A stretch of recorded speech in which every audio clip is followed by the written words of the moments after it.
우리 신명기 23장부터예요. 지난주에 22장까지 했거든요. 오늘 23장 보겠습니다.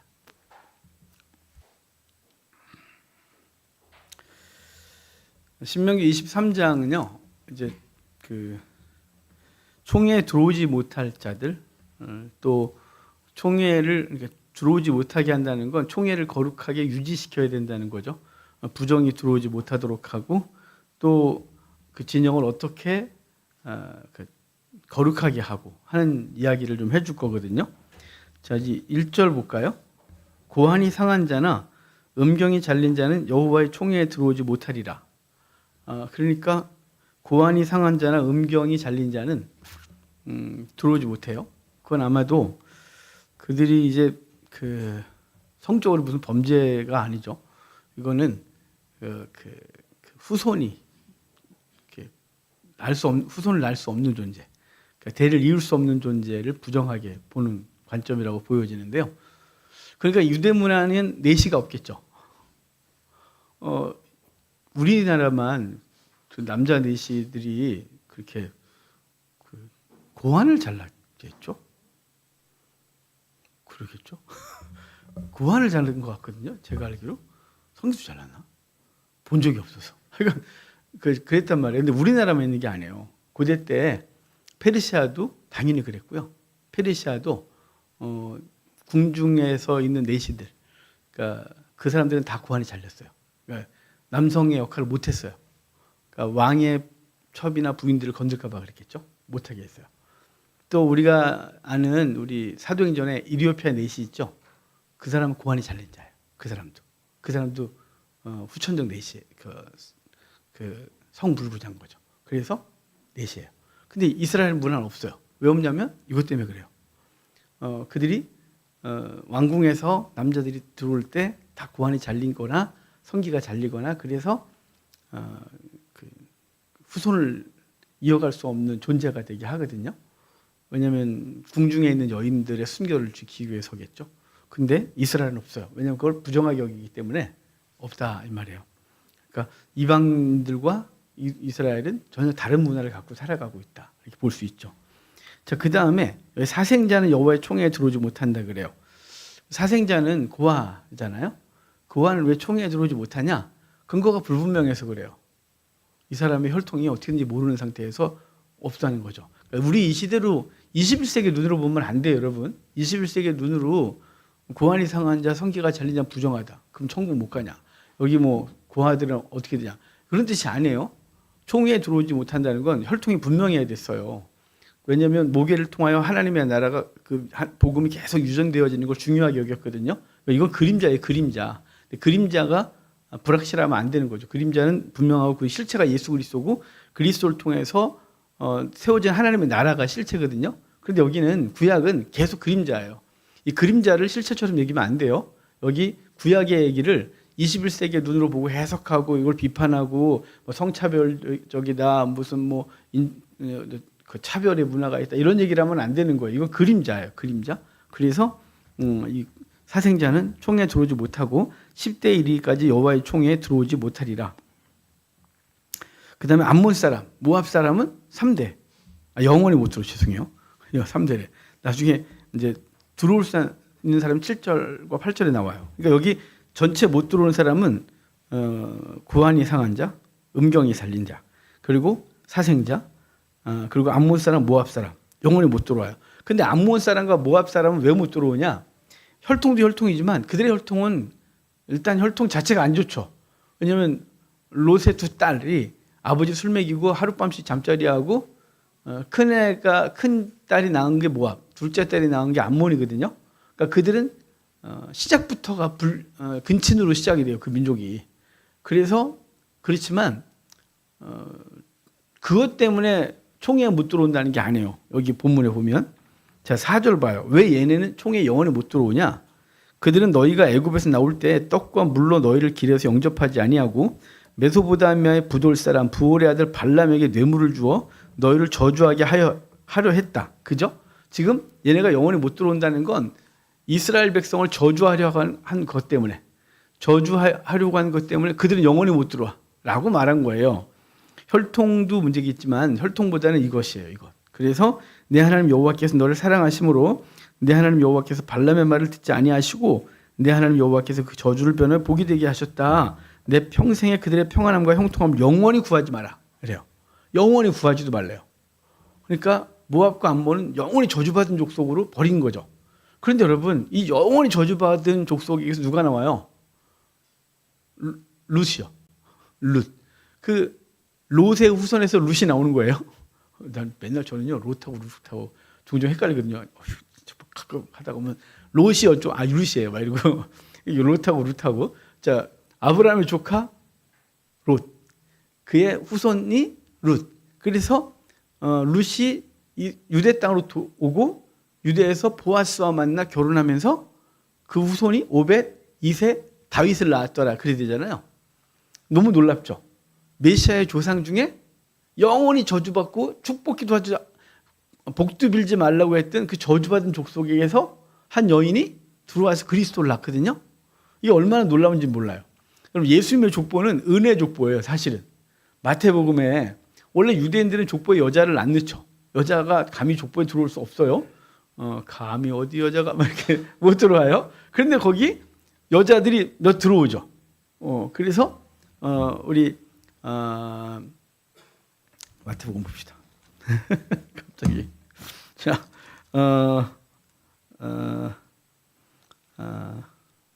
자 2절에 아니 3절이에요. 유다는 다말에게서 베레스와 세레를 낳고, 그죠? 다말이라는 여인이 한 명 등장하죠. 자, 5절에 체킹을 해야지. 찾으려니까 힘드네요. 5절에 살몬은 라합에게서 보아스를 낳죠. 라합은 우리가 잘 아는 대로 매춘부예요. 창녀. 매춘부예요. 돈 받고 몸을 파는 여인이에요. 자, 그 다음에 보아스는 룻에게서 오벳을 낳고, 룻 이 여인은 모압의 후손이죠. 그 다음에 그 다윗 왕을 낳은 다윗은 우리아의 아내, 우리아의 아내가 바세바죠. 우리 6절에. 그래서 바세바를 통하여 솔로몬을 낳았다. 이래요. 그러고 나서 여자들이 등장하지 않죠. 마리아에게서 나오고. 근데 사실은 솔로몬도 누구를 통해, 솔로몬을 통해서 난 그 르호보암, 솔로몬의 아들, 지금 말이 정신없네. 솔로몬은 첫 번째 부인이 애굽 여자예요.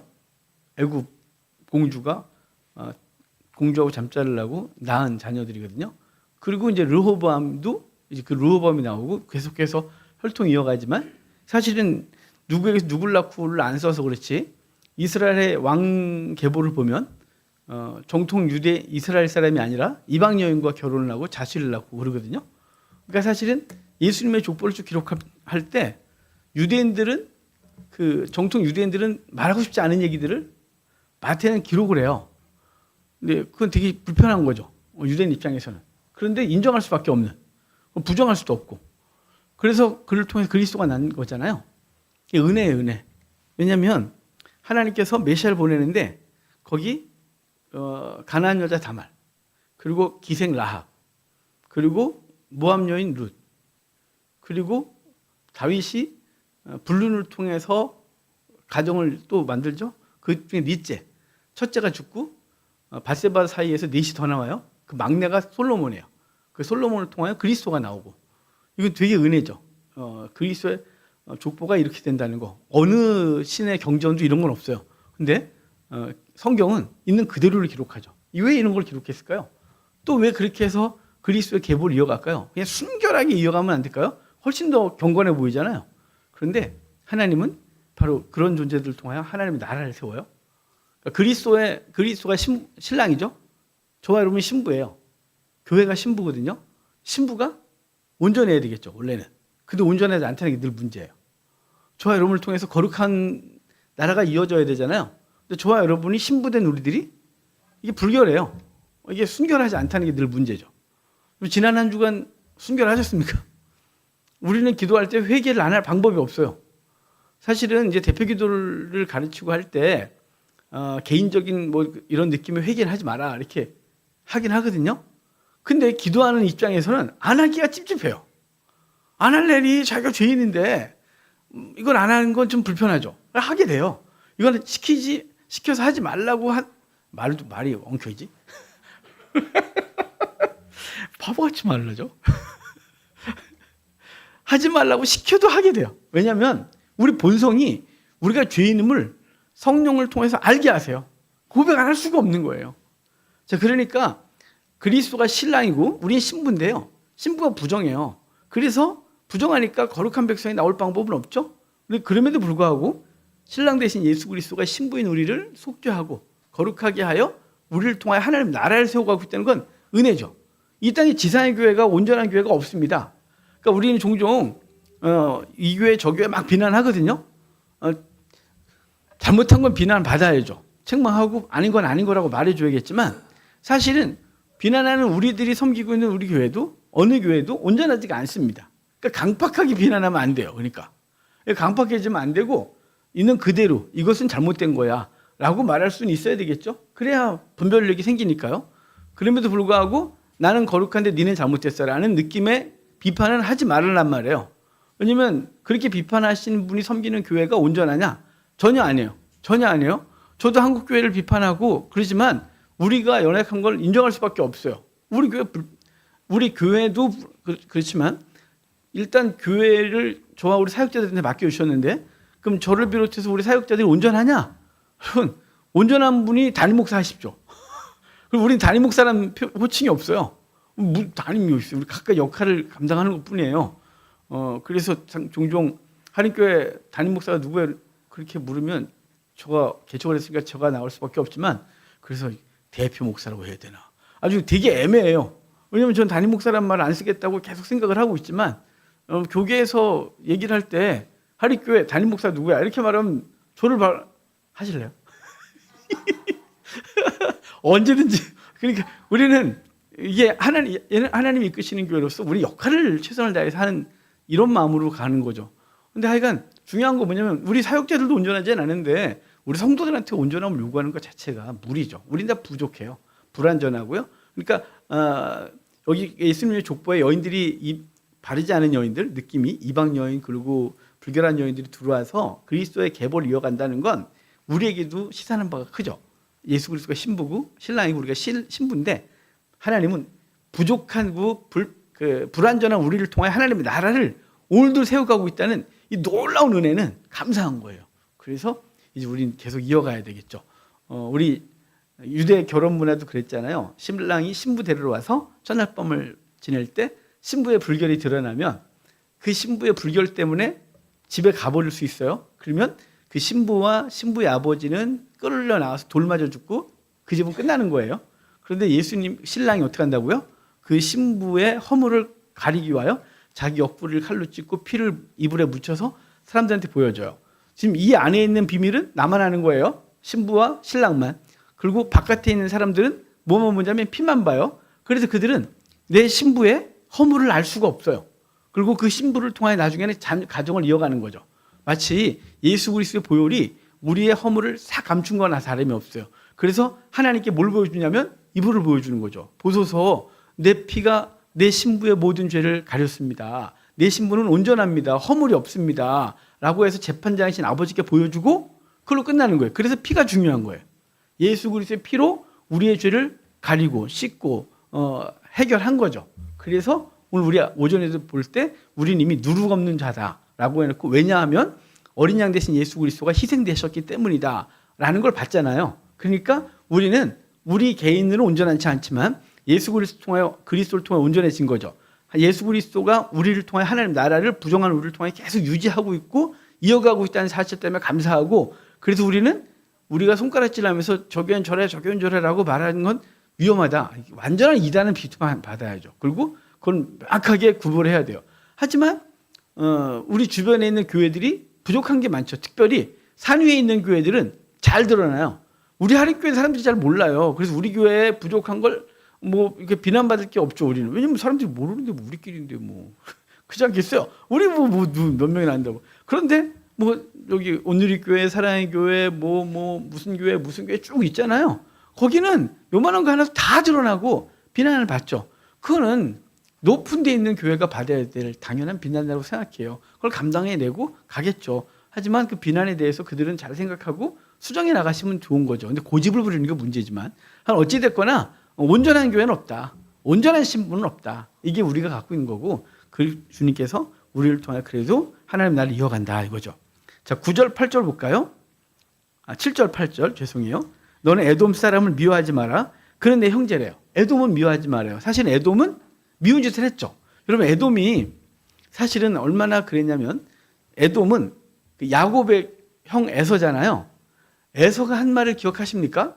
에서는 사실은 자기의 죄로 인하여 아버지로부터 복을 못 받은 존재예요. 자, 에서 얘기를 좀 봅시다. 야곱과 에서 중요한 얘기 오늘 많이 하려고 그랬는데 이렇게 질질 끌면 안 되는데 맨날 이래요. 뭔 얘기를 하다 보면 자, 뭐 어찌됐거나 좀 자유롭게 가는 거니까 자 봅시다. 아주 중요한 얘기. 마이크 대요. 저기 안 써도 알려드릴게요. 쓸 거 없을 것 같아서 안 달고 나왔는데 자, 이삭이 두 아들을 낳죠. 야곱과 에서요. 그런데 그 창세기 25장에 보면 그의 아내 리브가가 그러잖아요. 뱃속에서 두 놈이 막 싸우니까 하나 있기도 감당이 안 되는 둘이서 맨날 발차기 하고 막 난리니까 얼마나 고통스러워요. 그래서 이럴 때는 어떻게 하면 좋습니까? 라고 물어요. 이럴 땐 리브가가 하나님께 이럴 때는 어떻게 하면 좋아요? 그랬더니 하나님이 뭐라 그래요? 내 태중에 두 나라, 두 민족이 있구나 이렇게 말해요. 그러니까 두 아이가 야 사내놈이 둘이서 아주 싸운다 니들 아우 힘들겠다 야 리브가야 빨리 약해 줄게 빨리 야 빨리 나오자 조산하자야 그렇게 되는 거 아니에요. 어떻게 하면 좋을까 그랬으니까 그게 아니라 내 뱃속에 두 민족, 두 나라가 싸운대요. 그러면서 큰 자가 작은 자를 섬기리라 그래요. 이거는요 에서나 야곱이 어떤 행위가 없어요. 그래서 이걸 뭐라 하냐면 우리가 좀 구속사적으로 보면 이걸 언제 뱃속에 있는 아이가 무슨 죄가 있다고 걔가 뭘 한 게 있다고 이놈은 저주 이놈은 복 이게 돼요. 자, 뱃속에서부터 이미 하나님의 선택이 결정됐어요. 그죠? 그러고 나서 그 다음에 이어지는 얘기가 팥죽 얘기예요. 팥죽 얘기를 통해서 에서가 자기의 장자권을 팔아버리죠. 그래서 하나님이 그가 장자권을 소홀히 여겼다라고 해요. 1차적으로 여기선 뭘 얘기하냐면 에서의 자범죄, 스스로가 장자권을 버리는 거죠. 야곱은 그것을 사모하고 또 그들의 행동이 에서는 사냥하는 사람으로 이렇게 보이고 사냥하는 사람이 됐고 야곱은 집에서 있는다 그러는데 이게 그 표현은 집에서 하나님의 말씀을 공부했다 이런 표현이라고요. 완곡한 표현이라고. 그래서 야곱은 그가 선택하기를 말씀을 선택하고 장자권을 사모하는 것으로 에서는 들판을 돌아다니고 그리고 장자권을 소홀히 여기는 것으로 드러나요. 그래서 결과가 그 축복기도 받을 때 야곱이 아버지가 다 느낌이 오는데도 불구하고 그를 축복하고 에서는 나중에 들어왔지만 에서는 버림받게 되고 그리고 그럴 때 에서가 나와 갖고 하는 말이 있어요. 나와 갖고 뭐라 하냐면 우리 아버지가 죽으면 넌 죽여볼 거야. 그죠? 아버지가 살아있을 때는 못 죽인 게 효자예요. 효자 에서가. 그런데 아버지가 살아있을 때 널 죽이면 내가 안 되니까 너 아버지만 잘못되면 넌 죽여버릴 거야. 라고 해서 야곱이 도망가죠. 자, 에서는 그러고 나서 에서는 야곱의 맞은편에 거했다 그러거든요. 이 말이 뭐냐면 단순히 앞집에 거했다 정도가 아니라 대항하는 존재가 됐다 이런 뜻이에요. 완곡한 표현. 그래서 완곡한 표현이 됐고 그 후에 에돔하고 이스마엘과 사돈 관계가 되면서 그 집안이 그래서 이스마엘과 에돔은 하나님 이스라엘을 대적하는 연합 세력이 되어집니다. 자, 그런 상태에서 여기 에돔 등장하죠. 에돔은 에돔 사람 미워하지 말아요. 사실은 에돔은 야곱을 죽이겠다고 작정했고 그리고 그걸 또 실행에 옮기죠. 그 후손 아말렉이 그래서 아말렉이 르비딘 골짜기에 왔을 때 그 뒤처진 자들을 치기 시작했고 여호수아가 군대를 데리고 나가서 전쟁에서 이기게 되죠. 모세가 산에 올라가 기도하고 아론과 훌이 기도를 도움으로 이김을 줘요. 그러고 나서 주어진 얘기가 뭐예요? 아말렉을 영원히 진멸해라 그랬단 말이에요. 그랬으면 에돔은 영원히 에돔 그리고 그 우선 아말렉이 그 에돔의 대표니까 영원히 진멸하는 곳으로 가야 되는 거죠. 근데 너무 신기한 게 여기 보면 너는 에돔 사람을 미워하지 마라. 그는 내 형제라. 애굽 사람을 미워하지 마라. 내가 그 땅에서 객이 되었다. 그래서 3대가 지나면 그들이 총회 안에 들어올 수 있다. 에돔과 애굽은 총회에 들어올 수 있다고 해준 거예요. 하나는 에돔은 형제고 애굽은 너네가 거기 있을 때 노예로 살 때 너를 돌봐줬다. 그 잊지 말고 그들을 3대가 지나면 총회 안에 들어올 수 있도록 하라라고 하거든요. 그러니까 이집트는 총회에 들어올 수 있는 자격이 있고 에서도 에세우선 에돔도 3대가 지나면 총회에 들어올 자격이 주어져요. 너무 놀라운 거죠. 원래 저주 가운데 있어야 되는 것들인데 그런데 하나님은 그 애굽과 에돔을 3대가 지난 후에 들어올수록 허락했단 말이에요. 그러면 이제 후에 이제 이집트는 놔두고 에돔은 어떻게 하나님의 총회 안에 들어오게 됐냐면요. 원래 우리가 잘 아는 대로 사울 때 아말렉을 진멸할 수 있었으나 그러지 않았고 그리고 다윗이 아말렉을 일부 진멸했으나 완전히 진멸하지 못하고 그 시간이 지난 후에 우리 에스더에 보면 그 아말렉의 후손 아각의 후손 아각은 아말렉의 왕명이죠. 왕족이었던 하만이 유대인들을 다 죽이려고 했지만 거꾸로 유대인들에 의하여 하만과 그 주변 아말렉 사람들이 진멸을 당하는 사건이 벌어져요. 그럼 거기서 끝났냐? 아니죠. 그런 사람들이 쭉 그렇게 역사가 이어오다가 그 하스몬 왕조 때 힐카노스라는 사람이 등장하면서 주변을 정복해요. 그리고 에돔을 정복한 이후에 에돔을 강제 할례시켜요. 에돔 사람들을 강제 할례행하고 유대인으로 들어오게 되죠. 자연스럽게 들어와요. 그러고 나서 그 후손에서 누가 나오냐? 헤롯이 나오는 거예요. 헤롯이 유대인으로 들어오게 이미 유대인이 됐으니까요. 그리고 유대인의 왕이 될 수밖에 없는 건 이미 힐카노스가 그들을 강제 할례시키고 유대인으로 복속시켰기 때문에 더 이상 할 말이 없는 거죠. 그리고 그 후손들이 비록 그 헤롯 대왕의 후손들이 이렇게 왕이 되고 죽고 하지만 그럼에도 불구하고 누가 또 등장하냐면 거기서 그 하스몬 왕조의 마지막 공주 미리암이 헤롯의 부인이 되고 그의 두 아들 죽고 그 손자들이 다시 헤롯 아그리빠 1세, 2세 등등이 사도행전에 등장하면서 그들이 중심에 들어오지만 그 다음에 뒷얘기가 없어요. 우리가 아는 성경 얘기는. 중요한 건 뭐냐면 하나님은 에돔이 사실은 이스라엘을 죽이겠다고 했음에도 불구하고 하나님은 그 에돔을 네 형제다 받아줘라 3대가 지나면 받아주라고 해놓고 시간이 지나면서 에돔의 후손 아말렉 그리고 그 후손들이 계속해서 유대인들을 대항하고 그리스 오신을 방해하지만 그 방해하는 세력들 속에서도 하나님은 그들을 강제로 끌어들이고 그 안에 있게 하시는 역사예요. 이건 어떻게 또 생각할 수 있냐면 여러분 세상이 그리스도를 대적해요. 그리스도를 대적하지만 하나님은 그 대적하는 자들을 구원하시고 하나님의 백성들에 대한 놀라운 은혜를 주시죠. 여기서 영원히 들어오지 못할 사람들 거기 음낭이 상한 자 고환이 음낭 그다음에 음경이 상한 자 못 들어오고 사생자 못 들어오고 모압과 암몬 못 들어와요. 그런데 들어올 수 있는 사람들 에돔하고 애굽은 3대가 지나면 들어올 수 있다. 이런 얘기를 해줘요. 자, 9절부터 보면요. 이게 이제 약간 좀 그렇지만 점심 이후에 우리가 그러지만 배설할 때 그러니까 배가 아프다. 진영 안에서. 그럼 진영 안에서 화장실을 쓰면 안 되는 거예요. 그러니까 이스라엘의 진영이 작지 않죠. 성막을 중심으로 북쪽 세 지파, 동쪽, 남쪽 세 지파씩 쫙 있어요. 그럼 영역이 60만이 모여 있으니까 여자와 아이까지 한 200만이 모여 있는데 여러분 200만이 한 장소에 모여 있으면 어마어마하겠죠. 근데 배변을 해야 돼요. 배변하는데 여기서 하면 안 되는데 왜냐면 진영을 오염시키니까. 그래서 너는 진영 밖에 나가서 삽 들고 나가서 똥 싸고 그리고 흙 덮어라. 이게 이제 규례예요. 뭐 이렇게까지 하냐? 뭐 이거죠? 이렇게까지. 그러니까 이스라엘 진영 주변은 함부로 밟으면 안 돼요. 지뢰예요, 지뢰. 그냥 거의 지뢰밭이죠. 깊이 안 묻어버릴 거니까. 농담하는 거예요. 근데 왜 이러냐, 왜? 여러분, 배설물이 갖고 있는 상징성이 있어요. 배설물은 부정해요. 인간이, 우리 예수님께서 그러셨잖아요. 여기 입으로 들어가는 게 부정한 게 아니고 네가 나오는 게, 너 입에서 나오는 게 부정해. 네 몸에서 나오는 게. 그래서 이스라엘 구약에선 율법이 인간의 몸에서 흐르는 모든 건 부정해요. 타액 부정해요. 남자들의 사정 부정해요. 여자들의 생리 부정해요. 당연히 소변과 대변 부정해요. 그리고 문둥병 같은 경우에서 진액이 흘러나오는 건 부정해요. 그러니까 이 인간의 몸에서 나오는 모든 건 부정해요. 이게 성경이 갖고 있는 가치관이에요. 왜 그럴까요? 인간은 그 날 때부터 악해요. 우리 노아의 홍수 이후에 재물을 드리고 나서 하나님께서 내가 인간을 다시는 인간의 행위에 근거해서 세상을 심판하지 않겠다. 왜냐하면 인간은 날 때부터 악해 라고 했거든요.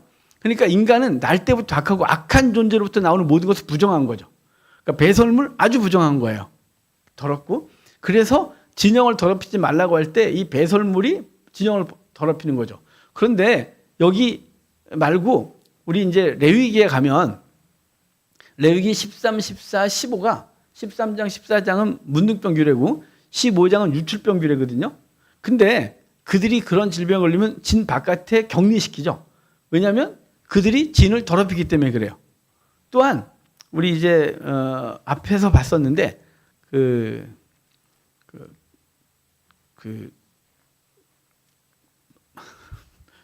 저기 말이 안 나오나. 여인의 부정을 확인하는 방식이 여인의 이제 집사람이 갑자기 배가 불러와요. 뭐 이러면 데려다가 성막들에서 이제 흐르는 물을 받아다가 재를 담고 그것을 맹세하는 글을 써서 빤 다음에 먹이면 결국 그러면 이제 부정하면 유산할 것이고 그렇지 않으면 그 아이가 보존될 것에 대한 얘기를 했죠. 이것도 뭐 때문에 그런 걸까요? 이것도 제가 전에 말씀드렸는데 진영의 거룩함을 유지하는 방법 중에 하나였단 말이에요. 그러니까 중요한 건 진영이 거룩해야 된다는 가치예요. 그러니까 이것이 지금 이 시대 21세기에 예배당 안에 화장실 있으면 안 돼요. 그러면 안 돼. 인도도 아니고. 인도는 화장실이 부정해서 집에 못 만드는 거예요. 안 만드는 거예요. 걔네가. 그리고 맨날 길거리에 똥 싸는 이유가요. 인도 사람들이 갖고 있는 게 이제 화장실은 부정하거든요. 집안에 만들 수가 없는 거예요. 걔네 종교상. 그러니까 들판에서 이렇게 별을 보시죠. 근데 교회에다 그러면 안 되겠죠. 교회도 똥이 부정하니까 어디 진영 안에 화장실 만들어요? 바깥에. 이러면 안 되는 거예요. 이건 그림자라 해서 그림자. 그러니까 진영은 뭘까요? 예수 그리스도 안에 있는 하나님의 나라예요. 이 하나님의 나라는 거룩하게 보존돼야 되죠. 근데 거기 보존되려면 인간의 악, 인간의 들어오는 모든 것들은 부정한 것이에요. 그래서 이걸 그림자로서 이해하면 되는 것이고 이건 이제 실체로 가면 안 되죠. 그래서 진영을 거룩하게 보존해라가 목적인 거예요. 부정한 것이 그 진영을 부정하게 하지 못하도록. 그 다음에 15절부터 18절까지는요. 15절, 16절 따로 있네요. 종이 그 주인을 피하여 내게로 도망하거든 너는 그의 주인에게 돌려주지 말고 그가 내 성읍 중에서 원하는 곳을 택하는 대로 너와 함께 내 가운데에 거주하게 하고 그를 압제하지 말아요. 도망노예죠. 도망노예 돌려버리지 말아요. 걔 맞아 죽으니까. 그래서 걔 사정 알아보고 네가 데리고 살아. 내주지 마. 이렇게 말하는 거예요. 이것도 이제 우리 시각으로 또 그렇잖아요. 아니 주인한테 돌려주는 게 맞죠. 근데 당시 인권이 없는 시대 속에서 돌려주면 죽을 거니까 그가 주인에게 가면 죽을 게 뻔하다면 그러지 마. 네가 보호해. 라는 말로 주어지고요. 17절 18절은 이제 남창에 대한 여자가 하거든요. 이스라엘 여자 중에 창기가 있지 못할 것이요 이스라엘 남자 중에 남창이 있지 못한다. 그러니까 창기는 돈을 받고 자기의 몸을 파는 거죠. 이거 있으면 안 된다는 거예요. 왜냐면 이건 부정한 거니까. 부정한 짓을 하지 마라. 그러는데요. 그 다음 절에 뭐예요? 창기들이 번 돈을 하나님께 드리지 마라. 받지 마라. 그런 거죠. 그러니까 하나님 앞에 드리는 재물은 거룩해야 돼요. 그러니까 우리가 교회에 드리는 헌금이요. 바른 방법으로 벌어서 얻은 수입을 드리는 거예요. 그러니까 사기치고 도둑질해갖고 많이 벌어갖고 주 앞에 드리면서 자기에게 복 주길 바란다는 건 이건 하나님의 방법이 아닌 거죠. 그러니까 조금 바쳐도 하나님 앞에 바른 삶을 살아 바치는 것 그거예요. 자 19절에 형제에게 이자를 받지 말래요. 그러니까 형제에게 이자 받지 말라는 건 이방인에게는 이자 받아도 돼요. 근데 이스라엘 형제 중에 이자를 받으면 안 된다는 거예요. 오늘 오전에도 그거 이제 이렇게 보면서 우리 그 오전에 그 고린도전서 5장 하면서 사귀지 마라 그랬잖아요. 그죠? 9, 10, 11절에서 각 절마다 사귀지 말라라는 단어가 3번 나온다고. 그런데 이방인 가운데서 사귀지 말라는 건 네가 그러면 세상에서 안 살 거냐? 그건 이방인들은 놔두고 이제 교회 안에서 그럴 때 형제 가운데서 그런 일이 있는 사람들은 그러니까 음행하고 우상 숭배하고 사기치고 못된 짓 하는 사람들하고는 사귀지 마라. 함께 상을 함께 음식을 먹지 마라 그래서 성찬식을 함께 하지 마라 뭐 이렇게 해석했단 말이에요. 근데 거기 형제라는 단어를 오늘 그 후반에 시간을 너무 많이 가갖고 그냥 뒷부분을 다 뭉개버렸어요. 그걸 해석하자니 막 너무 많이 걸 것 같아서 또 양을 너무 많이 준비했네. 그래갖고 오늘 반도 못한 것 같아요. 그런데 중요한 건요. 뭐 중요한 얘기는 다 했어요. 뭐 필요 없는 안 해도 되는 거 빼고. 근데 거기 형제가 헬라어로 아델포스거든요. 아델포스인데요. 이게 뭐 어떤 뜻이냐면 한 자궁 안에서 나온 사람의 뜻이에요. 형제가. 그러니까 그러니까 한 배에서 나온 사람을 형제 그래요. 이거 언어 자체가. 그러니까 우리는 형제 교회에서 우리 형제라고 말할 때 우리는 한 자궁에서 나온 거죠. 그러니까 성령의 은혜로 잉태되고 그리스도께 잉태되고 나온 사람들. 그래서 우리 안에 다 그리스도가 있는 존재들. 그걸 형제, 같은 자궁 안에서 나온 존재들이란 말이에요. 여기 그런 사람들이 이자를 받는다? 이거 이상한 거죠. 그죠? 여러분 우리 친형제한테 돈 주고 이자 받는 분이 계세요? 받아도 되긴 할 것 같기도 한데 뭐 꿔줄 돈이 없어갖고 하여간 그런데 이자 받지 말아요. 근데 타국인에게는 받으래요. 그런데요 여기 또 서원하거든 반드시 갚아야 되고 24절에 보면 이제 나중에 이게 이제 이 돈을 빌려줄 때 여기 지금 이자 받지 말라고 간단하게 말했고요. 이제 나중에 24장에 가면 다시 더 다른 얘기를 더 보탤 거예요. 좀 이따 볼게요. 그 전에 21절부터 보면 서원이에요. 서원을 하거든 반드시 갚아라요. 그러니까 언약한 대로 반드시 갚아라. 24절부터 25절은 뭔가를 취소할 때 다 따지 말아요. 죄송해요. 그건 저 뒤에 간데 여기는 뭐냐면 배가 고프면 포도밭에 들어가고 밀밭에 들어가서 먹고 싶은 거 먹으래. 배 부르게 먹으래. 배 부르게. 좀만 먹지 말고 배 부르게 먹어. 근데 거기 낫을 대거나 따가지고 집에 가거나 그러지 마라. 하는 거예요. 그러니까 여기서 말씀하고자 하는 게 뭘까요? 인간의 본성적 배고픔에 대해선 그거는 먹어. 어떻게 하겠냐. 그런데 그걸 갖다가 이익을 챙기겠다고 챙기는 건 불법이야. 이렇게 말하는 거예요.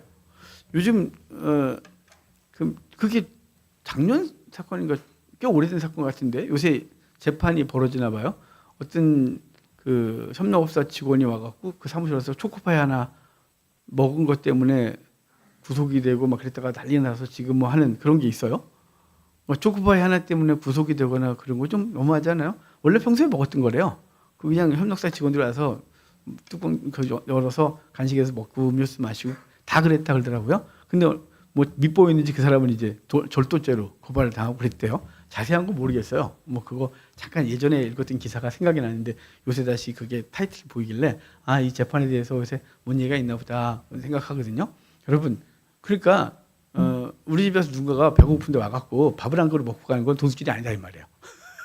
근데 집에 와서 서랍 열어서 여기 돈이 몇만 원인데 훔쳐간 건 도둑질이라 이거죠. 주님께서 만든 법이 이게. 그러니까 배고픈 자의 그 욕구는 해결되어야 된다. 이게 주님이 말씀하신 거죠. 근데 이걸 또 21세기 와서 이거 나도 이렇게 하리라 하면 안 됩니다. 절도죄 걸리는 거예요. 그러니까 그건 아니고 중요한 건 여기선 주님이 뭘 말씀하고 싶은 거냐면 네가 어떤 남의 것을 가져가서 경제적 이득을 취하려고 하는 건 불법이야. 하지만 네가 너무 배가 고파. 그러면 거기 가서 먹는 건 괜찮아. 밭주인에게 뭘 요구한 걸까요? 그건 너희들이 해야 될 의무인 거야. 그 배고픈 사람에게 그걸 제공해 준 건 의무니까 그것에 대해서 책임을 묻거나 그러지 마라. 이걸 거기서 말하고 싶은 거죠. 그러니까 하나님께서 우리에게 맡겨주신 거, 그 주신 것이 내 것이 아니라는 사실을 늘 갖고 있어야 돼요. 누군가가 우리에게 와서 그걸 요구하거나 그러면 같이 나누고 그들의 삶을 돌봐야 되는 건 우리 성도의 의무죠. 근데 또 이것까지 하라고 하지 마세요. 교회마다 골치 아픈 사람들이 자주 와요. 뭐냐면 사기꾼들이요. 맨 처음에 저도 여러 번 당했어요. 뭐 왔는데 뭐 제주도가 집인데 제가 돈이 좀 더 저기 교통비 좀 주시면 제가 보내드리겠습니다. 계좌번호까지 적어주고 와서 그런 저기 계좌번호 적어달라서 적어주고 오기 뭘 보내요. 보내기는 또 저기 구이동에 있을 때 누가 이사 왔대요. 이 동네 이사 왔는데 갑자기 뭐 허락하더라. 이사 왔는데 오늘 이사하고 있는데 뭐 돈이 좀만 빌려달래요. 그것도 우리에게 올 줄 알고 또 우리 개척교 목사들은 다 그래요. 또 줘요. 뭘 이사를 와, 이사 오긴. 사기 당한 거지. 그런 게 한두 번이 아니에요. 그러니까 그다음부터는 오면 안 줘요. 그런 사람들은. 그렇게 말하기 시작하면 사기꾼 줄 알고 어제도 왔는데 네 그러죠. 요즘은 유행인가 봐요. 그 말이. 자주 와요. 그러죠. 보내고. 어떤 사람은요. 여기 이렇게 문신 보여줘 이렇게. 문신 보여주면서 자기가 며칠 전에 감옥에서 나왔는데 돈이 없다면 제가 그러죠. 여시 문신 보여주면 그래요. 나는 나 정치하는 지 꽤 됐는데 저도 전 특수부대 출신인데 그러지 마요. 보여준다고 겁 안 먹어요. 이제 이렇게 가요. 별로 사람 다 있어요. 여자 목사님들 있는 교회는 맨날 뜯겨요. 무서워서. 걔가 안 가요. 1,000원 주면 절대 안 가요. 하여간 뭐 몇만 원은 줘야 가요. 나쁜 사람들 많아요. 그런 거 주라는 거 아니에요. 그거는 절대 주면 안 돼요. 그런 건 가서 술 먹을 거거든요. 나쁜 짓 할 거예요. 교회마다 그러고 돌아다니면서 그 조그만 교회만 다녀요. 큰 교회에서는 절대 그런 말도 못해요. 직원들이 많아갖고 500원 주고 1,000원 주면 그거 받아 가요. 줄 서서 있거든요. 제가 이제 큰 교회 사역할 때는 아예 돈통에 500원짜리 해놨어요. 워낙 많이 오니까 하루에 500원짜리만 주는 거예요. 그래도 매일 와봐요. 그게 몇만 원이 날아가 하루에. 그러니까 계속 그러거든요. 큰 교회 가서는 절대 못하는데 꼭 개척교회 같은 데 와갖고 꼭 이렇게 등록할 것처럼 막 그러면 또 목사님들 혹시나 싶어갖고 또 주고 그러다가 초기에 당하다가 나중에는 안 당하죠. 그런 걸 주라는 얘기 아니에요. 그런 걸 요구하거든. 그런 건 아니다. 이거 중요한 건 뭐냐면 내 이웃이 내 주변 사람들이 힘들어하거든. 네 거 아니야. 이런 뜻이에요. 하나님께서 우리에게 그가 지금 필요로 하는 걸 네가 줄 수 있으면 줘. 라고 말하는 것으로 여기 말하는 걸 듣는 거예요. 그리고 그 가난한 자들이 와서 뭘 요구할 때, 먹을 때 그거에 대해서 막 그러지 마라 라고 해서 그거 네 거 아니야 라고 주님께서 분명히 말씀하신 장면이에요. 24장에 이혼에 대한 얘기를 해요. 이거는 이혼 증서를 주고 이혼하게 하는 거죠. 왜냐하면 이혼 증서는 예수님 때도 얘기가 나왔어요. 모세가 왜 너한테 이혼 증서 써주라고 하냐면 니네가 너무 강팍해서 그래. 이 말은 뭐냐면요. 너네가 이혼 안 해주면 여인이 이혼을 허락하지 않으면 넌 계속 괴롭힐 거잖아. 그 여자. 그러니까 이혼 증서를 줘서 그 여인이 당당하게 다른 사람에게 가서 재혼할 수 있도록 해라. 이런 뜻인 거예요. 이혼을 합법한 게 아니라 성경이 이혼을 지지하거나 이런 게 아니고요. 남자가 이혼을 자꾸 요구하는데 남자가 아니라고 그러면 맨날 구박을 당하고 힘들 거니까 그리고 내쫓으면 그 여인의 삶이 없어요. 그래서 이혼 증서를 주면 정당한 이혼을 당했다는 증서가 되기 때문에 다른 남자에게 가서 시집가서 삶을 다시 꾸릴 수 있다 이 말이죠. 그래서 여기 이혼에 대한 얘기 한 거지. 이혼은 하나님 성경이 지지한다. 절대 그런 건 안 해요. 그건 바르지 않은 것이에요. 그래서 이혼 증서에 대한 얘기하고 군대에 가지 말아야 될 거 저번에 있기 때문에 그중에 하나만 여기 얘기를 하니까 넘어가고요.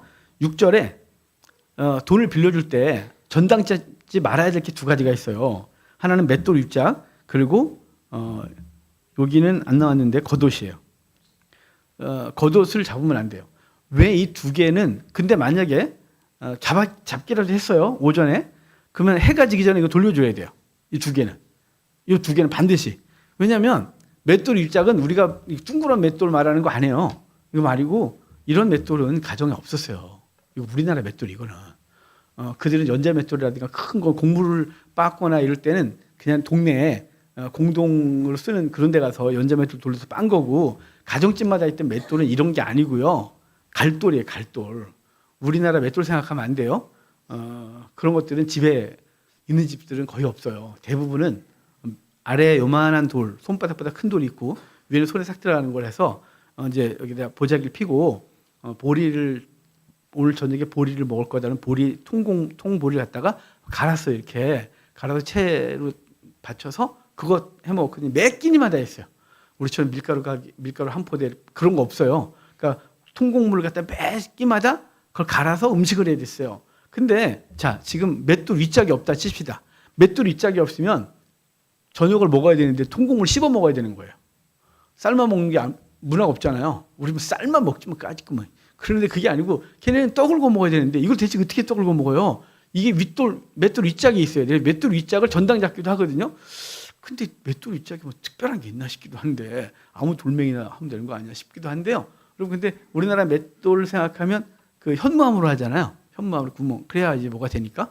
그러니까 뭔가 특별한 돌이 있을 거라고 보여지는데 이스라엘의 갈릴리에 가면 현무암이 있어요. 갈릴리에는 거기도 화산지대라서 우리 제주도나 저희 고향 철원에 가면 현무암이 있거든요. 그게 갈릴리에 있어요. 거기도 화산 폭발로 인해서 그 돌이 있거든요. 근데 그 돌 말고 다른 데는 그 돌이 없으니까 거친 돌 어떤 걸 갖고 이렇게 갈았다고 보여지는데 이걸 전당 잡으면 저녁 때 해가 지기 전에 돌려주래요. 왜냐하면 그 사람들 배가 고파서 배 굵고 자야 돼. 그거 줘. 라고 하는 거고 겉옷도 반드시 돌려줘야 돼요. 저녁에 해가 지기 전에. 왜냐하면 이게 없으면 얼어 죽어요. 동사예요, 동사. 우리가 꼭 영화로 내려가야 동사한다고 생각하잖아요. 우리 교회 예전에 그 알코올에 이렇게 어려움을 당하시는 분 계셨어요. 그래서 우리가 센터에 모셔다 드리기도 하고 그 가정도 돌보고 그랬는데 그분이 밤에 돌아가셨어요. 근데 겨울에 돌아가신 게 아니에요. 환절기에 집 앞에서 돌아가셨어요. 동사로. 왜냐하면 일정한 체온 이하로 떨어져서 동사하신 거예요. 그래서 제가 장례를 치른 적이 있는데요. 전 동사는 겨울에만 있는 줄 알았는데 제가 그분 뵈면서 야, 이게 날씨가 좀 살짝 쌀쌀해져서 체온이 이하로 떨어지면 죽는구나. 이걸 제가 경험해서 그러니까 이스라엘은 바로 그런 거예요. 이스라엘은요. 해가 떨어지면 기온이 확 떨어져요. 기온이. 해가 뜨면 기온이 확 올라가고. 그러니까 이스라엘에서 밤을 지새운다는 건 정말 너무너무 추운 거죠. 우리나라에서 저 중동 지방에 어느 나라도 난로를 팔아먹을 생각을 안 했는데요. 우리나라는 중동에 난로 팔아먹은 거 아세요? 우리나라 석유난로 있죠. 그 우리나라가 거의 중동을 다 장악하고 있거든요. 왜냐면요, 그 누구도 그 더운 나라에 난로를 팔 생각을 안 했죠. 그런데 거기 밤에 어마어마하게 춥다는 걸 안 거예요. 그러니까 낮에는 필요 없지만 해가 떨어지면 맨날 모닥불 피고 베두인들이 그다음에 그걸 그러니까 석유난로를 팔아갖고 우리나라가 중동의 석유난로를 거의 잡고 있습니다. 그만큼 추워요, 밤이 되면. 그러니까 여기 그 겉옷을 뺏으면 그는 그 밤에 덜덜덜 떨고 자든지 아닌 거죠. 겉옷은 밤에는 이불, 낮에는 외투 이렇게 되는 거거든요. 그들은 밥 먹을 땐 밥상 뭐 이렇게 피워서 먹고 그런단 말이에요. 하나 갖고 많이 하는데 여기 그러고 있는 거죠. 그래서 이거는 전당 잡지 마라. 왜냐면 그게 돈이 비싸서가 아니라 그것을 뺏는 순간 그는 식사도 그렇고 밤에 잘 때 그는 얼어 죽어. 이런 뜻이에요. 자, 7절. 여기 한 사람을 유인하여 종으로 삼거나 판 것이 발견되면 그 유인한 자를 죽일지. 누굴까요? 유괴범. 유괴범은 반드시 죽여라요. 여러분, 유괴범을 왜 반드시 죽여야 될까요? 그는 한 아이만 유괴한 게 아니에요. 그 아이가 그 사람이 속한 가정을 다 무너뜨린 거죠. 그래서 그 유괴범이 발견되면 그는 죽여버려야 된다는 거예요. 엄한 거죠. 그는 그 아이만 어떻게 한 게 아니라 그 집안 전체를 사망에 이른 거예요. 또 그 아이가 만약에 유괴했어요, 그 사람을. 근데 이 사람을 살아있다 칩시다. 우리 집에 노예로 삼고 뭐 요리를 팔아먹건 간에. 그런데 그 사람을 잃어버린 가정은 그때부터 사는 게 아니죠. 이제 전단지 뿌려야 되겠죠. 사람을 찾습니다. 평생을. 그러니까 그 한 가정을 파괴시킨 그는 죽여야 된다는 거예요. 자, 8절에 나병에 대하여 삼가서 레위 사람 제사장이 너희에게 가르친 대로 해라 그래요. 나병 얘기는 우리 했으니까 넘어가고 10절에 내 이웃에게 무엇을 구워줄 때는 너는 그의 집에 들어가서 전당물을 취하지 말고. 이게 무슨 뜻이냐면 전당물을 취하긴 하는데 네가 들어가서 그 집에 돈이 얼마 필요해? 100만 원 빌려줘? 그래, 잠깐 있어봐. 그래 놓고 지가 그 집에 들어가 갖고 보자. 어떤 걸 전당 잡아야 될지. 그래서 아주 비싼 거 전당물을 자꾸 나오면 안 된다는 거예요. 네가 선택하지 마. 이런 뜻이에요. 그리고 그러지 말고 그 돈을 빌리는 사람이 갖고 나온 걸 전당물 잡으라는 거예요. 그 다음 절에. 어디예요? 11절에 너는 밖에 서 있고 내게 꾸는 자가 전당물을 밖으로 가지고 나와서 내게 줄 것이며 그가 가난한 자이면 너는 그의 전당물을 가지고 자지 말고. 아까 그랬잖아요. 그 옷. 전당물을 가지고 자지 마라. 그는 그 옷이 전 재산이야. 밤에 추워 죽어. 그 사람의 생명이 왔다 갔다 해. 라고 말하는 거예요. 그러니까 네가 들어가서 이게 재산이 될 것 같은 거 잡아오지 말고 너는 바깥에 있어. 그리고 그 사람이 이거 맡아주세요. 그러면 그게 가치가 어떤지 간에 뭐 자기가 선택하는 거겠죠. 그래서 그걸 맡아. 라고 하고 그 가난한 자의 전당물은 해가 지기 전에는 갖다 줘. 돈 못 받아도 상관없어. 네가 갖다 줘. 라고 해서 네가 비록 돈놀이를 하지만 그 돈놀이를 하면서 이자는 안 받아요, 형제에겐. 근데 돈을 빌려줘서 못 받으면 어떻게 해요? 못 받아도 걱정하지 마. 못 받을 것 같으면 뭐라 그랬어요, 저게? 너는 돈을 빌려줄 때 받지 않을 생각을 하고 빌려주라고. 빌리는 사람은요, 반드시 갚겠다는 마음으로 빌리라고. 그래서 이제 제가 우리 교회 내에서는 돈 거래하지 마세요, 이런 소리 안 하죠. 거래하세요.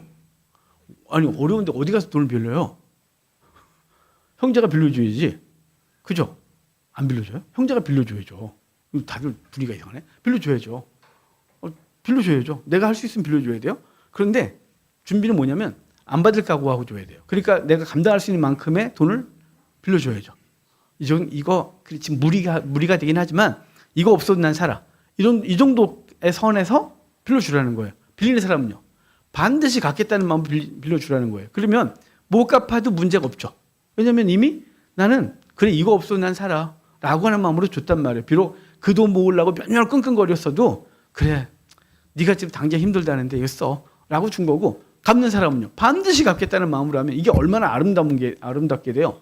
근데 한국교회가 왜 성도들끼리 동거를 못하게 하냐면 교회 내에요. 종종 우리 목사님 세계에서 얘기를 들어보면 말도 안 되는 일이 교회에서 벌어져요. 어떤 사람이 교회 와서 신앙생활 열심히 하면서 모르게 계속 돈을 빌렸다가 나중에 도망간대요. 그러니까 교회가 발칵 뒤집어지는 거죠. 이런 사람이 있어요. 그런 거를 조심하려고 그러는 거죠. 근데 그래 날라서 쉽시다. 근데 이 사람 빌려준 사람들이 그래 네 형제니까 네가 그래 그 돈이 필요하겠지라고 마음을 아름답게 먹으면 문제될 건 없겠죠. 우리 입장에서 얼마 전에 어떤 분이 저에게 한 분을 소개시켰어요. 성경 공부하려면 나한테 가라고 그래서 그분이 전화가 왔어요.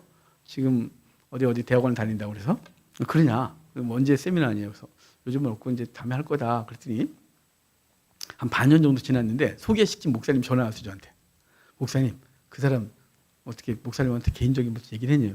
아니 몇 번 문자로 오긴 하고 연락도 왔었는데 내가 아직 세미나 못 열었다 그랬더니 왜요? 그랬더니 목사님 조심하세요. 왜요? 그랬더니 자기네 교회 뒤집어 놓을 것 같대. 돈을 다 빌려가지고 도망갔다는 거예요. 그래서 혹시 목사님도 피해를 볼까 봐 전화를 드린 거예요. 걱정하지 마요. 그랬어요. 빌려줄 돈이 없어요. 그랬어요. 걱정하지 마요. 그런데 여러분 말도 안 되죠. 그 사람은 신학생이에요. 알만한 대학원생이에요. 우리 한국교회. 제가 얼마나 마음이 그렇겠어요. 그 이후에 전화가 왔더라고요. 공부 언제 하냐고. 네. 그러고 말았어요. 상종하고 싶지 않아서. 여러분 그렇게 되기 때문에 한국교회가 어려운 거예요. 그 사람이 목사가 되면 어떻게 될까요?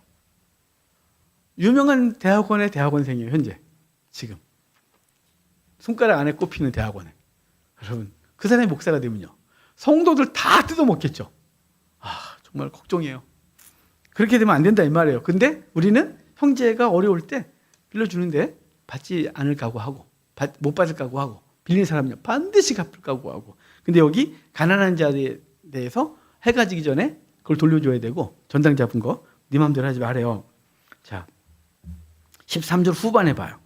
그 일이 내 하나님 여호와 앞에서 내 공의로움이 되리라. 내 공의로움이 될 거래요. 손해봤지만 그것이 내 앞에서 공의로움이야. 그래 넌 지금 재정적인 손해봤구나. 내가 너 알아. 걱정하지 마. 이거죠. 저 때문에 우리 집사람이 많이 힘들었어요. 왜냐면 카드비 빼갖고 빌려준 사람이 한두 명이 아니거든요. 우리 집사람이 막 죽으려고 그래요. 얘네 엄마 너무 힘들대. 카드 어떻게 좀 돌려봐. 그래가지고 빼줘요. 그 우리 집사람이 뻔히 아는 거예요. 이거 못 받을 거. 못 받을 거. 전 받은 게 별로 없어요. 진짜 거의 받은 게 없어요. 그럼 또 그거 꼴려고 죽는 거죠. 맨날 카드 돌리는데 또 몇백이 늘어났잖아요. 그럼 뭐 돌려 뭐. 근데 돌아보면요. 하나님께서 우리는 다 갚아주신 것 같아요. 그들은 나한테 안 갚았지만 왜냐면 그들이 삶이 너무 힘드니까 마음이 너무 고통스럽고 그래서 집사람한테 우리 돈 없는데 우리는 이제 카드를 해서 뺏어줘야 되는 상황이니까요. 뻔하지 않겠어요. 우리 지금도 뭐 그렇게 많이 받는 돈은 아니니까 넉넉한 돈은 아니잖아요. 그럼 거기서 빼갖고 줘요. 우리 집사람이 막 힘든데 어떻게 하겠어요. 그럼 줘요. 그게 한 번도 받아본 적이 없어요. 제대로. 없어요. 그런데 여러분 걱정하지 마세요. 하나님이 내 공이다. 내 앞에서 너의 공이야. 내가 널 알고 있어 라고 한 걸 기억하시고 그럴 때 서로 돈 빌려주고 돈 갖고 그런 걸 하지 마요. 아름답지 않으니까. 중요한 건 너무 힘든 사람들을 보는데 네가 모른 척하지 마. 네가 감당할 수 있는 만큼 감당해줘. 근데 분명히 못 받을 거야. 근데 하나님이 그걸 네 공유로 알고 있다. 이렇게 말하는 게 여기 이제 그러니까 전당을 잡았는데 이 사람이 가난한 자니까 못 갚을 거 아니겠어요. 그러면 해지기 전에 이 사람이 못 갚을 거니까 맷돌이든 외투든 줘라 이거예요. 돈 안 갚았는데도 줘라. 라고 해서 하나님의 공이다. 이렇게 말하고요. 자, 14절에 고아 객을 학대하지 말아요. 14절 후반에 그를 학대하지 마라. 그러니까 우리가 이방인을 학대하는 건 그러니까 외국의 노동자들 학대하고 그러는 건 바르지 않죠. 그러니까 크리스찬 기업에서 외국인 노동자들을 박해한다. 이건 아름답지 않은 거예요. 아름답지 않아요. 근데 우리나라 사람들이 참 착해서요. 그 외국에 노동자였던 사람들이 한국에 대한 기억이 되게 좋아요. 못된 사람 있죠. 종종. 그런 사람들은 뭐 전 세계 어디나 있으니까. 근데 우리나라 사람들이 되게 잘해준대요. 그러니까 낯선 사람이 오면 이렇게 밥을 먹으면 하나 더 주고 깎아서 주고 그냥 뭐 이렇게 주고 그런데요. 특별히 이제 동남아에서 온 사람들이 그러면 그렇게 잘해준대요. 식당 사장님이나 가게 분들이. 왜냐하면 그분들이 그런데요. 우리 아빠도 우리 아들도 사우디아라비아에서 그때 옛날에 돈 벌고 하는데 그렇게 힘들었어. 그러면서 잘해준대요. 그들이 가서 한국을 또 더 잘해주고 뭐 그런답니다. 그러니까 학대하지 말아요. 크리스찬은 절대 그러면 안 돼요. 그다음에 15절에 품삯을 당일에 주래요. 품삯을 당일에. 이거 넘기지 말라는 거죠. 내일 줄게. 이러지 말라는 거예요. 예전에 제가 섬겼던 교회 목사님이 그분이 이제 여러 가지 인품도 좋은 분도 있고 안 좋은 부분도 있어요. 그분이 장단점이 있는 분이세요. 아주 극명하게. 그분이 제가 개혁하는 아주 되게 도전을 받았던 게 뭐냐면 교회가 좀 규모가 있으니까 사역자하고 교회 이제 그 관리 집사님들하고 등등등 돈 나갈 게 많잖아요. 돈 나가는 주간에 딱 결정돼 있거든요. 근데 재정부에서 깜빡할 수 있죠. 지출해야 되는 날에. 지금이야 계좌로 쏘지만 옛날에는 다 봉투에서 쫙 나눠줬단 말이에요. 근데 우리 사역자들은 그날만 기다리는 거죠. 뭐 예를 들어 둘째 주에 사례비가 나오는 날이다 그러면 둘째 주를 얼마나 기다리겠어요. 왜냐면 그날 집에 갈 때까지 장로님이 안 부르면 막 불안한 거예요. 왜냐면 그거 이미 마이너스고 그거를 갚고 그 다음에 또 마이너스고 또 갚고 이게 우리 사역자들이 되게 가난했으니까 그러고 있었거든요. 근데 한 주 놓친 거예요. 그걸 누가가 얘기를 했나 봐요. 목사님께. 그 다음 주에 재정부 죽었어요. 예배 때 이랬어요. 목사님이. 죄송해요. 그분의 말, 그분 설교 때 이 강도 같은 놈 새끼들. 야, 저기 사역자들과 저 사람들은 그날만 기다려. 그날 책값도 월세도 내야 되고 책값도 내야 되고 그날 다 분유값 먹고 다 준비하고 있다. 그날 다 나가야 돼. 이 나쁜 놈들 막 무지하게 욕했어요. 그걸 뭐라 그랬더라? 이제 까먹었어요. 그걸. 무슨 도둑놈들이라 그랬었는데 하도 오래돼서 기억이 안 나네. 생각이 날 거예요. 하여간 도둑놈들이라 그랬어요. 우리 재종불량에. 근데 제가 안 좋은데 속이 다 시원하면서도 그때 되게 큰 충격과 도전을 받았어요. 어떤 것보다 그거 미루지 않는 거. 그분은 뭐라 했는데 무슨 도둑놈이라고 막 뭐라고 무지하게 했어요. 그래서 우리가 이제 교회가 마이너스가 되고 그래도요. 선교비, 사례비는 반드시 나가야 되는 거죠. 왜냐하면 선교사님들은 그날만 기다려요. 들어올 때, 그 주간. 그러니까 그거 안 들어오면 그분들은 돈 꿀 데도 없잖아요. 그러니까 이거 반드시 그래야 되는 거죠. 우리도 깜빡 며칠을 놓치기도 하고 그래요. 근데 어떻게 하겠어요? 실수할 수 있지만 살인적 도둑놈. 그분이 하신 말씀이 이 살인적 도둑놈들이라고. 그러니까 살인적 도둑이래요. 어마어마하게 강했죠. 그 말이. 그래서 제가 그때 굉장히 충격을 받았고 전 도전이 됐어요. 너무 좋은 말이다. 그거. 그리고 품삯을 늦추지 마라. 왜냐면 그들은 그날 그거 가지고 가서 밀가루 한 포대 사가지고 가서 라면 한 봉지 사가지고 가서 가족들과 먹어야 되는데 네가 그날 안 줄 것 때문에 그 집은 굶어 이거다. 이게 살인적 도둑놈이라고 제가 섬겼던 목사님이 했던 말이거든요. 여러분 사업을 하시는 분들은 절대 살인적 도둑놈이 되면 안 돼요. 그건 반드시 지불하고 그래야 되겠죠. 자, 그 다음에 일이 되게 많네요 여기. 자 17절 봅시다. 너는 객이나 고아의 송사를 억울하게 하며 과부의 옷을 전당 잡지 마라. 똑같은 얘기예요. 18절 너는 애굽에서 종되었던 일과 내 하나님 여호와께서 너를 거기서 속량하신 것을 기억하라. 이러므로 내가 내게 이 일을 행하라 명령했다. 그러니까 왜 명령했다고요? 너네가 애굽에서 종살이 할 때 그걸 기억해. 너네가 도움 받았잖아. 그래 내가 명령하는 거야. 너도 그렇게 살라고 이렇게 말하는 거죠. 또 19절 내 밭에서 곡물을 벨 때에는 한 뭇을 밭에 잊어버렸거든. 다시 가서 가져오지 말라. 이 뭔 얘기냐면 이렇게 곡물을 베다가 베놓고 한 곳에 놔뒀단 말이에요. 깜빡하고 그걸 안 챙겼어요. 냅둬라요. 그거 다시 챙기러 가지 마. 그건 하나님이 네가 깜빡하게 해서 가난한 자들이 주려고 그런 거야. 또 한쪽 밭을 베지 말아요. 그거는 가난한 자와 고아와 과부들을 위해서 준 거야. 네 열매를 딸 때, 그 뒤에 이제 포도나무를 딸 때, 포도 열매를 딸 때 다 따지 마. 남겨둬. 그거는 가난한 자의 것이야. 네가 감람나무를 딸 때, 또 올리브를 딸 때, 올리브나 그거나 딸 때 다 따지 마. 냅둬. 그건 가난한 자의 것이야. 라고 말하는 거예요. 그래서 22절에 너는 애굽 땅에서 종되었던 것을 기억하라. 이러므로 내가 내게 이 일을 행하라 명령하였다. 이걸 반복하고 있죠. 그러니까 우리가 여기 사회 세상 속에서 구제하고 그리고 가난한 자를 돌아봐야 그거나 그거죠. 구제하고 또 선교하고 이래야 될 이유는 뭐냐면 너가 애굽에 있을 때를 기억해. 너가 아무것도 없을 때 내가 널 건졌잖아. 너 은혜를 입어놓고 너는 은혜 베풀지 않냐 너는. 너 은혜를 입었으면 받은 은혜만큼 은혜를 갚아야지. 이게 오늘 본문 전체에서 하는 얘기예요. 그러니까 우리가 누군가에게 무엇인가를 하는 건 하나님의 은혜를 알고 있는 거죠. 그것을 실감하고 있고 그 은혜에 감사해서 그래 내가 이 능력이 이거밖에 안 되는데 이만큼 주셨는데 나도 그러면 우리가 이것을 나눠주는 게 당연하지. 그런 거죠. 여러분 교회 재정은 멈추면 썩어요. 우리 25년 동안 목회하면서 우리 교회 재정은 반드시 흘러야 된다는 게 우리 가치관이에요. 그래서 교회 어느 정도 재정이 쌓이면 반드시 흘려야 돼요.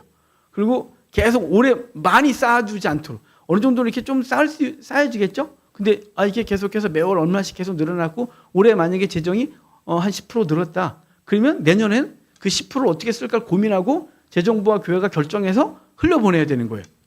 흘려보내도 또 마이너스가 나면 어쩔 수 없죠. 뭐. 그 다음에는 흘려보내는 걸 줄일 수밖에 없고 그건 하나님의 계획이고 우리는 그 재물을 흘려보내는 게 교회 그리고 성도들의 삶이라는 거예요. 재물은 쌓아두면 썩어요. 근데 재물만 썩는 게 아니고요. 재물은 안 썩지만 재물을 갖고 있는 사람이 썩어요. 재물을 갖고 있는 사람은 반드시 썩어요. 반드시. 부패하고 이게 하나님을 의지하는 마음도 줄어들고요. 그 돈이 우리를 썩게 해요. 그래서 돈은 우리가 쌓아둔 데 가치가 없고요. 흘리게 하는 데 가치가 있어요. 그렇다고 저축도 하지 마라. 아무것도 하지 마라. 이런 게 아니에요. 목표가 있죠. 하지만 과하게 쌓아두고 그것이 근본 인생의 목적이 되면 안 된다 이 말이에요. 우리 교회가 제가 그런 생각했거든요. 만약에 우리가 흘려보내는 걸 그냥 모았으면 우리는 건물 졌을 거예요. 우리 교회는. 왜냐면 굉장히 많이 흘렸거든요. 우리는 진짜 많이 흘렸어요. 내 주변의 목사님들은 어떤 분은 그냥 계속 모아서 건물을 이렇게 상가를 사고 이런 분들이 계시거든요. 인간적으로는 나도 저럴 걸 이런 생각이 들 때가 있어요. 우리도 그랬으면 건물을 하나 샀을 텐데 이런 생각이 드는데 제가 또 아무 때나 못 펴요. 괜찮아요. 예배 끝내라고 제가 이제 그 커피 기계가 집에 갈 때 됐다 소리 지르는 것 같은데요. 자, 하여간 여러분 중요한 건 오늘 본문이 우리에게 주신 은혜가 하나님께 주신 은혜를 기억하고 그 은혜에 합당한 삶을 살라고 말씀하고 있어요. 그러니까 여러분 우리가 비록 세상에서 부자는 아니지만 나누지 못할 만큼 가난하진 않아요. 그러니까 우리에게 있는 것, 우리 주변에 누군가가 은혜가 필요하다 그러면 이렇게 돌보고 특별히 이번 명절에 이 명절이 우리 속에 하나님께 주신 은혜를 함께 나누는 귀한 시간 되길 바랍니다. 기도하고 마치겠습니다.